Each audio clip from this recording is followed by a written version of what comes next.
ईक्षा Hindi classes में स्वागत है आपका।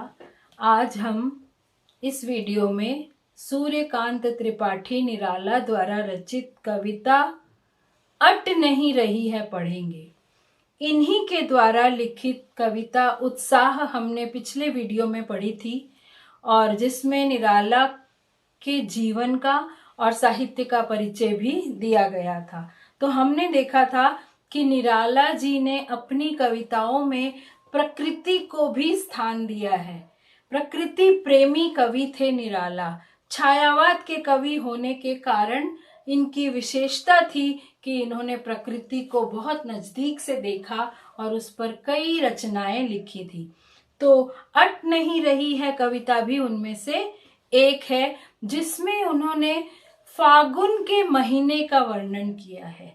फागुन हिंदी का एक महीना है जो होली के आसपास आता है और चारों ओर वसंत ऋतु का वातावरण उस समय होता है। शीत ऋतु समाप्त हो जाती है और ठंड कम हो जाने के कारण पेड़ पौधे खिलने लगते हैं, फूल खिलने लगते हैं, पक्षी बाहर निकल आते हैं, चहचहाने लगते हैं, कोयल कूकने लगती है, पेड़ों पे बौर आ जाते हैं, चारों ओर महक सुगंध फैल जाती है, सुंदरता ही सुंदरता चारों ओर दिखाई देती है।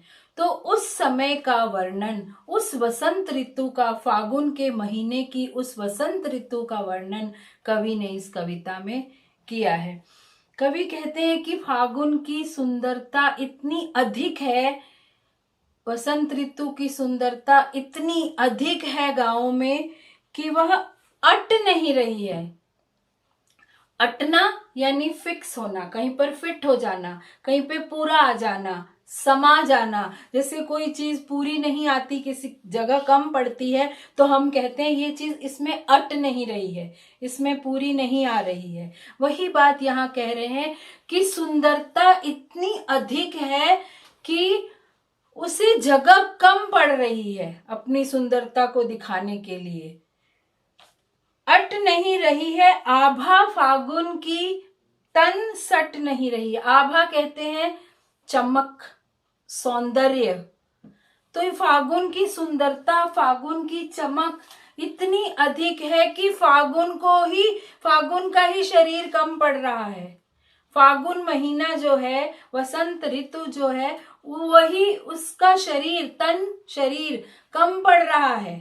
सुंदरता अधिक है और फागुन का शरीर छोटा है उसके आगे, इसलिए वो सुंदरता को जगह नहीं मिल रही है स्वयं को प्रदर्शित करने के लिए।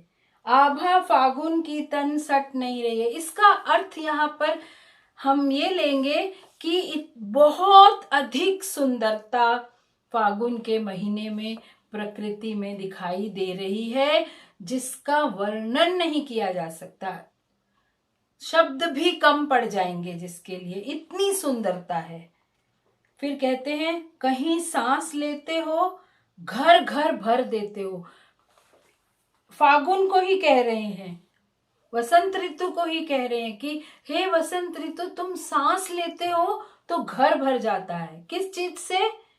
महक से, सुगंध से, खुशबू से।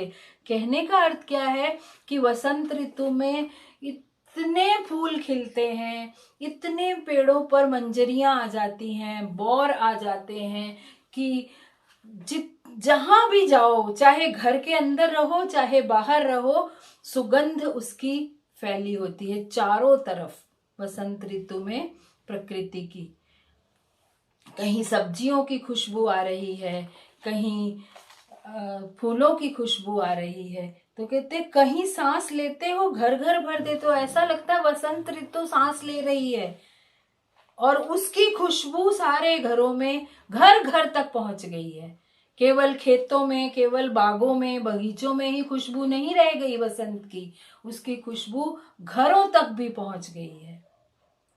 उड़ने को नभ में तुम पर कर देते हो। फिर वसंत ऋतु को संबोधित करते हुए, फागुन के महीने को संबोधित करते हुए कह रहे हैं उड़ने को नभ में तुम पर कर देते हो। वसंत ऋतु के सौंदर्य को देखकर ऐसा लगता है शरीर में बहुत सारे पंख निकल आए हैं और उड़ने को मन हो रहा है। नभ, आसमान, नभ यानी आसमान, मन आसमान में उड़ने को हो रहा है। ऐसे लग रहा है हमारे शरीर पर पंख निकल आए हैं। तो पंख कब निकल आते हैं? व्यक्ति उड़ने कब लगता है? जब उसके मन में कोई भी तनाव, टेंशन, चिंता ना हो, मन हल्का हो जब। और मन हल्का कब होता है? जब व्यक्ति प्रकृति की सुंदरता को देखता है। प्रकृति की सुंदरता को देखते ही मन बिल्कुल हल्का हो जाता है और ऐसा लगता है कि पंख निकल आए हैं और हम उड़ने लगे हैं। उड़ने को नभ में तुम पर पर कर देते हो। हमारा मन बिल्कुल हल्का हो जाता है, मन के साथ शरीर भी हल्का हो जाता है। तो प्रकृति के सौंदर्य में इतनी ताकत होती है कि व्यक्ति का मन यदि किसी बात से भारी हो तो वो सब दूर हो जाता है और मन हल्का हो जाता है, पक्षियों की तरह उड़ने को करने लगता है। यानी मन उड़ता कब है? जब हम प्रसन्न होते हैं।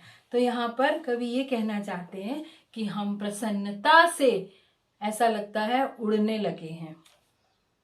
आंख हटाता हूं तो हट नहीं रही है। इतनी सुंदर है प्रकृति, वातावरण इतना सुंदर है कि आंख हटाने का भी मन नहीं करता। अगर हटाते भी हैं तो हटती नहीं है आंख। जैसे किसी बहुत सुंदर चीज को देखकर हम कहते हैं इतनी सुंदर चीज है, आंख ही नहीं हट रही इससे, मन करता है देखते ही जाए। इतनी सुंदर थी कि मन कर रहा था उसे देखते ही जाए। तो यहाँ भी वही बात है कि इतना अधिक सौंदर्य है वसंत ऋतु का कि हमारी आंखें उससे हट ही नहीं रही हैं, आंखें उससे दूर ही नहीं होना चाहती। और क्या है सुंदरता उसमें, क्या क्या है उसका वर्णन कर रहे हैं। पत्तों से लदी डाल, कहीं हरी कहीं लाल, कहीं पेड़ों की डालियां हरे पत्तों से लदी हुई हैं, भरी हुई हैं। वसंत ऋतु में सारे नए पत्ते आ जाते हैं। शीत ऋतु में, ठंड में पेड़ों पर पत्तों का उगना कम हो जाता है। ठंड में बहुत कम पत्ते उगते हैं। जैसे ही वसंत ऋतु आती है वैसे ही पेड़ों में नए पत्ते आ जाते हैं और पेड़ों की डालें पत्तों से लद जाती हैं, भर जाती हैं। कहीं हरी कहीं लाल, तो कहीं कहीं हरे पत्ते दिखाई देते हैं, कहीं लाल पत्ते दिखाई देते हैं। आपने देखा होगा जब नए नए पत्ते आते हैं तो वो बिल्कुल कोमल और लालिमा लिए हुए होते हैं। फिर धीरे धीरे जैसे वो बड़े हो जाते हैं पत्ते हरे हो जाते हैं। तो कहीं हरे हरे पत्ते हैं, कहीं लाल लाल पत्ते दिखाई दे रहे हैं। यानी कहीं नए पत्ते हैं, कहीं थोड़े पुराने हो गए हैं। कहीं पड़ी है उर में मंद गंध पुष्पमाल, कहीं पड़ी है उर में, उर यानी हृदय। किसके हृदय में? पेड़ों के हृदय में। मंद गंध पुष्पमाल, पुष्प फूल, कहीं कहीं पेड़ों के हृदय में फूलों की माला पड़ी हुई है। मंद गंध, धीमी धीमी खुशबू वाले फूलों की माला पेड़ों के हृदय पर पड़ी हुई है। यानी पेड़ों में महकने वाले फूल खिल आए हैं। धीमी धीमी मंद मंद खुशबू देने वाले फूल पेड़ों पर खिल आए हैं। तो कवि को लगता है मानो पेड़ों को फूलों की माला पहना दी गई है, पेड़ों के हृदय पर फूलों की माला पहना दी गई है। उर में, हृदय में, मंद गंध, धीमी धीमी सुगंध वाले फूलों की माला। पाट पाट शोभा श्री, पाट पाट चप्पे चप्पे पर, कदम कदम पर, हर जगह पर शोभा श्री सुंदरता, शोभा श्री सुंदरता। हर जगह, कोई ऐसी जगह नहीं है जहां सुंदरता ना हो। इतनी सुंदरता है। पाट पाट शोभा श्री, पट नहीं रही है, पट नहीं रही है यानी समा नहीं रही है। इतनी सुंदरता है कि पूरी नहीं आ रही है। पट नहीं रही है यानी समा नहीं रही है, पूरी नहीं पड़ रही है। इतनी सुंदरता है कि उसके लिए धरती भी कम पड़ रही है। फागुन के महीने में, वसंत ऋतु में इतनी अधिक सुंदरता है धरती पर कि उसे धरती भी कम पड़ रही है और धरती हो तो और सुंदरता अपना प्रदर्शन कर सके। तो यहाँ पर कवि ने केवल प्रकृति का वर्णन किया है।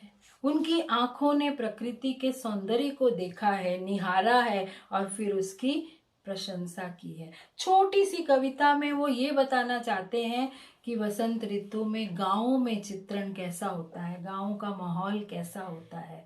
सब जगह खुशबू, पक्षी, पशु, फूल, खेत, बगीचे सब लहलहा रहे होते हैं। तो केवल शुद्ध रूप से ये प्राकृतिक कविता है और प्रकृति का वर्णन किया गया है। और मुझे पूरी उम्मीद है कि ये कविता आपको बहुत आसान है, समझ में आ गई होगी। फिर भी नहीं समझ में आई तो आप पूछिए, कमेंट बॉक्स में लिखिए, मैं इसका उत्तर दूंगी। और मेरे चैनल को सब्सक्राइब कर दीजिए, अपने दोस्तों के साथ शेयर कीजिए, वीडियो को लाइक कीजिए।